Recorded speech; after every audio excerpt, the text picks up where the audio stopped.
નમસ્તે વિદ્યાર્થી મિત્રો, જ્ઞાન સેતુ ધોરણ 7 અંગ્રેજીમાં આજે આપણે ટુ મોછો વિશે અભ્યાસ કરીશું. Sing the following rhyme. I have a cat, it is so fat, it sits on the mat near the bat, when it is hungry it pounds on the rat, my cat has kids, they are kittens, I play with them. ત્યાર પછી છે arrange the following words in dictionary alphabetical order.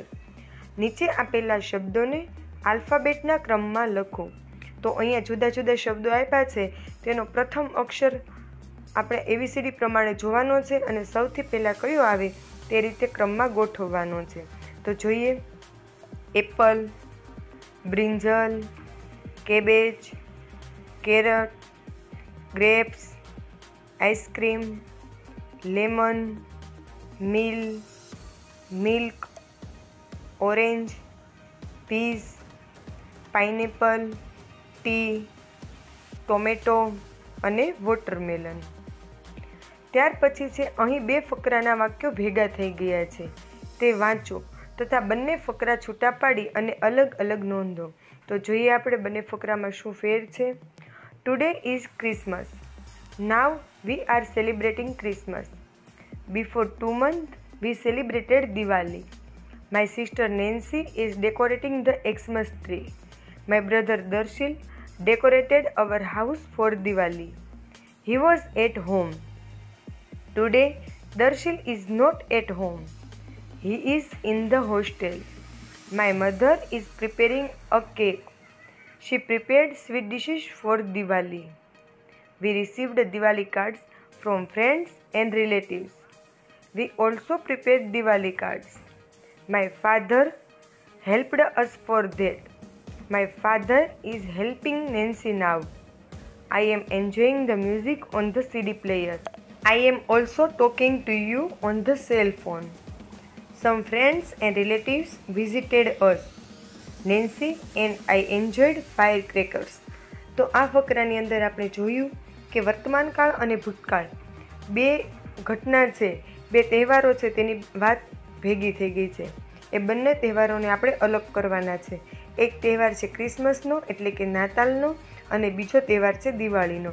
દિવાળીનો તહેવાર જતો રહ્યો છે એટલે તે બધી જ વાત ભૂતકાળમાં છે, જ્યારે ક્રિસમસ એટલે કે નાતાલ આજે છે એ રીતે અહીંયા વાત થઈ છે, એટલે નાતાલના તહેવારને વર્તમાન કાળમાં બતાવેલો છે.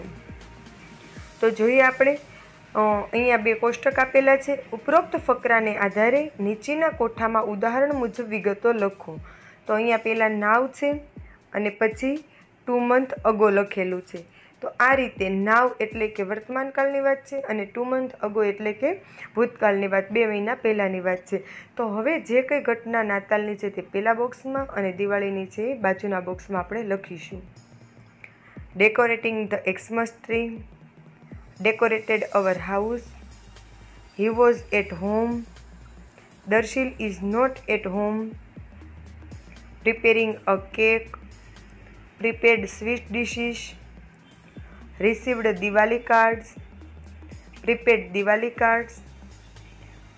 Father helped us. Helping Nancy. Enjoying the music. Talking to you. Visited us.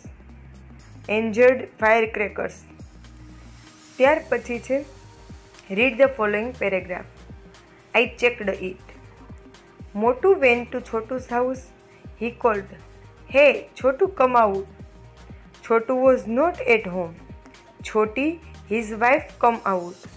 She said, welcome Mr. Motu. She offered Motu a fruit dish. Motu replied, no thanks, I am in a hurry. Where is Chotu? Choti answered, he is at work. Motu said, okay, please give him a tie. It is a gift for him. Motu returned to his house. Chotu reached home late. Choti showed the gift. He liked it very much. He sent an SMS. Thanks for the blanket. ત્યાર પછી છે નીચેના વાક્યો કોણ બોલે છે તે લખો. જો છોટી બોલે તો સી અને મોટું બોલે તો એમ લખો. તો આગળના ફકરાના આધારે આપણે આ વાક્યના જોવાના છે કે છોટી બોલે છે કે મોટું બોલે છે. હે છોટું કમ આઉટ, તો એમ મોટું બોલે છે એટલે આપણે એમ લખીશું. વેલકમ મિસ્ટર મોટું, આ વાક્ય છોટી બોલે છે માટે આપણે સી લખીશું. હી ઇઝ એટ વર્ક, આ વાક્ય પણ છોટી બોલે છે એટલે આપણે સી લખીશું. નો thanks I M in a હરી, આ વાક્ય મોટું બોલે છે એટલે આપણે એમ લખીશું. Okay please give him a tie, આ વાક્ય પણ મોટું બોલે છે એટલે આપણે અહીંયા એમ લખીશું. Based on the text given above, match the statement in column A with their function in column B. એમાં વિધાનો છે અને બીમાં તેમાં વ્યક્ત થતા કાર્યો છે, તેમને યોગ્ય રીતે જોડો તથા આપેલી જગ્યામાં લખો. તો અહીંયા એની સાથે બીને જોડવાનું છે. જોઈએ. છોટું કમ આઉટ, તો એ ઓર્ડર છે. વેલકમ મિસ્ટર મોટું, વેલકમ. વેર ઇઝ છોટું, અહીંયા પૂછપરછ કરે છે એટલે એને ઇન્ક્વાયરી કહેશું. Okay please give him a tie, it is a gift for him. Request કરે છે, વિનંતી કરે છે એટલે રિક્વેસ્ટમાં આવશે. થેન્ક્સ ફોર ધ ટાઈ, આભાર વ્યક્ત કરે છે એટલે થેન્ક્સમાં આવશે. હવે એક્ઝામ્પલ પ્રમાણે આપણે લખવાનું છે. છોટું કમ આઉટ, તો એ ઓર્ડર છે. તો એ રીતે અહીંયા આ બધા જ વાક્યો આગળ જોયા એ રીતે તેની સાથે બંને ખાનાના વિધાનો જોડવાના છે. ત્યાર પછી છે વુ એમ આઈ, હું કોણ છું. તો અહીંયા સરસ મજાના ઉખાણા આપેલા છે, આપણે તે ઓળખવાના છે. I need tractor, seeds, water and sickle. I am a ખાલી જગ્યા, તો ખાલી જગ્યા જે છે એમાં લખવાનું છે. તો અહીંયા છે કે મારે ટ્રેક્ટર, બીજ, પાણી અને દાતરડાની જરૂર પડે છે. હું કોણ છું, તો ત્યાં આવશે farmer. I go to school, I study there, હું શાળાએ જાઉં છું, ત્યાં અભ્યાસ કરું છું. ધ ટીચર ટીચીસ મી, શિક્ષક મને ભણાવે છે. I am a student. ત્રીજું છે I need a pair of scissors. Pair એટલે જોડ અને સીઝર્સ એટલે કાતર, મારે કાતરની જોડની જરૂર પડે છે. નીડલ એટલે કે સોય, થ્રેડ એટલે દોરો, એન્ડ અ સ્યુઈંગ મશીન એટલે કે સીવવાનું machine. I am a tailor. ચોથું છે I use stethoscope and medicine. હું સ્ટેથોસ્કોપ અને દવાનો ઉપયોગ કરું છું. I am a doctor. I fly a plane high up in the sky. હું વિમાનને ઉચ્ચે આકાશમાં ઉડાવું છું. I am a pilot. તો અહીંયા જુદા જુદા વ્યવસાયકારો આપ્યા છે, એના ઉખાણા છે. ત્યાર પછી છે put a cross on the odd word in the following. નીચેના દરેકમાં જુદા પડતા શબ્દ પર ચોકડી મારો. તો અહીંયા 4 શબ્દ આપેલા છે, તેમાંથી 3 શબ્દ છે સમાન છે, ચોથો અલગ છે. જોઈએ પહેલામાં દિવાળી, ક્રિસમસ, મંડે અને હોલિડે. તો દિવાળી, ક્રિસમસ અને હોલી આ 3 તહેવાર છે, જ્યારે મંડે છે એ વારનું નામ છે એટલે તેના ઉપર આપણે ક્રોસ કરીશું. ત્યાર પછી છે રિવર, ગ્લાસ, વેલ અને પોન્ડ. તો ત્યાં ગ્લાસ ઉપર ક્રોસ કરીશું. એપલ, મેંગો, બનાના અને સમર. તો અહીંયા 3 ફ્રૂટ છે અને એક ઋતુ છે એટલે સમર ઉપર ક્રોસ કરીશું. ડોગ, પીકોક, સ્પેરો અને પિજન 3 પક્ષી છે, એક પ્રાણી છે એટલે એના ઉપર આપણે ક્રોસ કરીશું. વેડન્સડે, ફ્રાઈડે, ફેબ્રુઆરી અને મંડે. તો 3 દિવસના નામ છે અને એક મહિનાનું નામ છે એટલે ફેબ્રુઆરી ઉપર ક્રોસ કરીશું. સ્કીપિંગ, જોગિંગ, હોપિંગ અને ગરબા. અહીંયા 3 ક્રિયા છે અને એક પ્રવૃત્તિ છે એટલે ગરબા ઉપર ક્રોસ કરીશું. 7મું વાક્ય છે રેડ, પેન, બ્લુ અને યલો. તો અહીંયા રેડ, યલો અને બ્લુ 3 કલર છે. પેન છે એ વસ્તુ છે એટલે પેન ઉપર ક્રોસ કરીશું. 8મું છે ટી, કોફી, બિસ્કિટ અને મિલ્ક. તો ટી, કોફી અને મિલ્ક એ પીવાની વસ્તુ પ્રવાહી છે, જ્યારે બિસ્કિટ છે એ ખાવાની વસ્તુ છે. મોર્નિંગ, ટુડે, ઇવનિંગ અને આફ્ટરનૂન. તો અહીંયા 3 છે એ એક જ દિવસના સમય બતાવ્યા છે, જ્યારે ટુડે છે એ દિવસ બતાવેલો છે. બેડ, ટેબલ, બુક્સ અને ચેર. તો અહીંયા બુક્સ એક ચોપડી છે, જ્યારે બાકીના 3 છે લાકડામાંથી બનાવેલી વસ્તુઓ છે. ત્યાર પછી છે નીચેના શબ્દો TER, ER અથવા OR લગાવીને પૂરા કરો અને શિક્ષકની મદદથી વાંચો. તો પહેલા વાક્યમાં શબ્દમાં જોઈએ ટીચર, પછી છે એક્ટર, ત્યાર પછી છે ડ્રાઈવર, ત્યાર પછી છે પોટર અને છેલ્લે છે સેલર. તો આ રીતે ER, OR અને TER લગાવવાથી અર્થપૂર્ણ શબ્દ બની જાય છે. Read the sentence. પહેલું છે I and Maya played hockey day before yesterday. તો બિફોર અને નાવ અહીંયા અલગ અલગ રીતે આપેલા છે, આપણે જોઈએ. Jayesh is writing an essay in English now. Mohan and Radhika are singing a bhajan in the assembly now. તો બિફોર એટલે કે ભૂતકાળ બતાવે છે, જે અગાઉ થઈ ગયેલું છે, અને નાવ એટલે કે વર્તમાનની વાત કરે છે, કે ચાલુ જે કોઈ ક્રિયા ચાલુ છે તેના માટે નાવ વપરાય છે. હવે પછી જોઈએ નીચેના વાક્યોને શિક્ષકની મદદથી બિફોર અથવા નાવમાં વર્ગીકૃત કરો. તો આગળ જે રીતે વાક્યો જોયા એ રીતે આ વાક્યોને આપણે બાજુના ટેબલમાં લખવાના છે. પ્રતીક ટ્રાવેલ્ડ બાય બાઇસિકલ. તો અહીંયા ટ્રાવેલ્ડ એટલે કે ભૂતકાળ બતાવે છે, એટલે ત્યાં બિફોર આવશે. My mother is going to school. અહીંયા ઇઝ ગોઈંગ એટલે કે વર્તમાન કાળની વાત કરવામાં આવેલી છે, એટલે ત્યાં નાવ આવશે. ત્યાર પછી ત્રીજું વાક્ય છે આઈ વોકડ 5 કિલોમીટર્સ. વોકડ એ ભૂતકાળ બતાવે છે, એટલે ત્યાં બિફોર આવશે. રીતેશ એન્ડ હંસા મેડ રંગોલી. તો મેડ છે એ મેકનું ભૂતકાળનું રૂપ છે, એટલે એ પણ બિફોરમાં આવશે.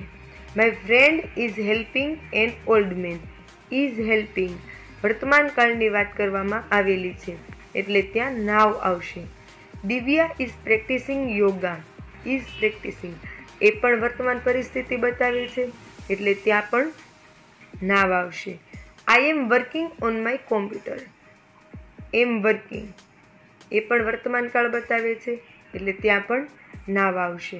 વી પ્રિપેર્ડ ટેસ્ટી ડિશિસ. પ્રિપેર્ડ ભૂતકાળ બતાવે છે, એટલે ત્યાં બિફોર આવશે. તો આ રીતે વર્તમાન કાળ અને ભૂતકાળના વાક્યો આપણે અલગ કરી શકીએ છીએ. ત્યાર પછી છે use ES to change the given words from one to many. ES લગાવીને શબ્દો બનાવો તથા શિક્ષકની મદદથી વાંચો. કોઈ પણ શબ્દ આપેલો હોય એની પાછળ ES લાગે તો એ શબ્દ બહુવચન બની જાય છે. અહીંયા એક આપેલું છે બસ, તો એનું બહુવચન છે બસીસ. તો આગળ જોઈએ ગ્લાસ તો ગ્લાસીસ, વોચ તો watches, box boxes, dress dresses, match matches, class classes, peach peaches, beach beaches અને ડીશ તો ડીશીસ. ત્યાર પછી છે write proper word for the picture. જુદા જુદા ચિત્ર આપેલા છે અને બાજુમાં તેના સ્પેલિંગ છે, પણ તે સ્પેલિંગના અક્ષર છે આડાવાળા થઈ ગયા છે, તેને ક્રમમાં ગોઠવવાના છે. તો જોઈએ સૌથી પહેલાં છે road, ball, kite, apple, hat, sheep, flag અને બલૂન. ત્યાર પછી છે શિક્ષકો તથા વિદ્યાર્થીઓ દ્વારા અનેક દિવસોની ઉજવણી વિવિધ પ્રવૃત્તિઓ સાથે કરવામાં આવે છે. નીચે આપેલ વાક્યોમાં જે પ્રવૃત્તિ દર્શાવેલ છે તેના આધારે ઉજવેલ દિવસનું નામ લખો. એક એક્ઝામ્પલ આપેલું છે we participated in the sports day. આપણે સ્પોર્ટ્સ ડે એટલે કે રમત દિવસમાં ભાગ લઈએ છીએ, નેશનલ સ્પોર્ટ્સ ડે. ત્યાર પછીનું જોઈએ children are standard first were given admission in school with celebration. તો તે છે સ્કૂલ પ્રવેશોત્સવ ડે. ત્રીજું છે students played the role of teacher. તો એ છે teachers day. We gathered in school to plant sapling in the garden. બગીચામાં શાળાના બાગમાં આપણે વૃક્ષો વાવવા માટે એકઠા થઈએ છીએ. તો world environment day. We watched a children's film on that day. તો તે છે children day. Our school had a holiday but we gathered to remember Gandhiji. તો તે છે Gandhi Jayanti. Prepare a poster of the night sky, the stars and the moon. શું જોઈશે? તમારે રાત્રિનું દ્રશ્ય એક બનાવવાનું છે અને એની અંદર સ્ટાર અને ચંદ્ર, તારા અને ચંદ્ર હોય એવું બનાવવાનું છે. તો તેના માટે શું જોઈશે? A sheet of black or dark blue paper. એક કાળા અથવા તો બ્લુ રંગની શીટ જોઈશે કાગળની. A sheet of silver paper. Silver એટલે કે ચાંદી જેવું ચમકતું કાગળ હોય એવી એક શીટ જોઈશે. સ્પાર્કલ એટલે કે જરીવાળું જે લાઇનિંગ કરવાનું આવે છે તેવું એક જોઈશે, એ પણ સિલ્વર કલરનું. અને ગમ.